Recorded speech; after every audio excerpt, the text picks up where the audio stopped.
ଆଜି ମଉସା ବର୍ଷାରେ ଛତାପଟେ ଧରି ଫୁଲ ତୁଳା ଲଗେଇ ଦେଇଛନ୍ତି। ଗଙ୍ଗଶିଉଳି ଫୁଲ ଆଜି ଗୋଟେ ବି ଭଲ ମିଳିଲାନି। କାହିଁକିନା କୁଣ୍ଡ ଯାକ ମୁଁ ରଖିଦେଇଛି, ଜମା ବାଛି ହଉନି, ସବୁ କାଦୁଅ ହେଇଯାଇଛି। ତାପରେ ଝୋଟି ନ ଦେଇକି କରିଦେଲି ଚଉରା ପୂଜା। ନନା ଆସିଲା ପରେ ପୁରାଣଟି ଶୁଣିଦେଲି। ନାତିଟା ମୋର ଘର ଦ୍ୱାର ଖାଲି କପଡ଼ା ବିଞ୍ଚି ପକେଇଛି ପୁରା। ଭାବିଲି କୁଣ୍ଡ ଗୁଡ଼ାକ ସେଇଠୁ ଘୁଞ୍ଚେଇ ଦେବି ଯେ ଗଙ୍ଗଶିଉଳି ଫୁଲ ସବୁ ବାଛି ହବ। ସେଥିପାଇଁ କୁଣ୍ଡ ଗୁଡ଼ାକୁ ନେଇ ଆସିଲି, ଆଣିସାରି ରଖିଦେଲି। ତାପରେ ଚାହା ଟିକେ କରିକି ପିଇଦେଲି। ଚାହା ନ ପିଇଲେ ବା ବଳ ଲାଗିବନି। ଚାହା ଟିକେ ପିଇଦେଲି। ପିଇ ସାରିଲା ପରେ ଗଛପତ୍ର ସବୁ ଧୁଆ ଧୁଇ କରି କଟା ଛଟା କରି ଦାଣ୍ଡକାନି ନେଇକି ସଜେଇଦେଲି।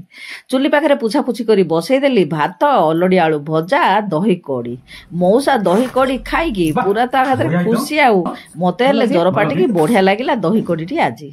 ବର୍ଷାର ପ୍ରକୋପ ଦେଖନ୍ତୁ। ବାତ୍ୟା ମନ୍ଥା ଏମିତି ମନ୍ଥି ପକେଇଲା ଆମ ଗାଁକୁ, ଆଉ କହିବାକୁ ନାହିଁ। ଆଣ୍ଠିଏ ଲେଖା ପାଣି। ଆପଣମାନଙ୍କ ସାଇଡରେ କେମିତି ମନ୍ଥାର ପ୍ରକୋପ କହିବେ ନିଶ୍ଚୟ କମେଣ୍ଟରେ। ରହିଲି ହେଲା।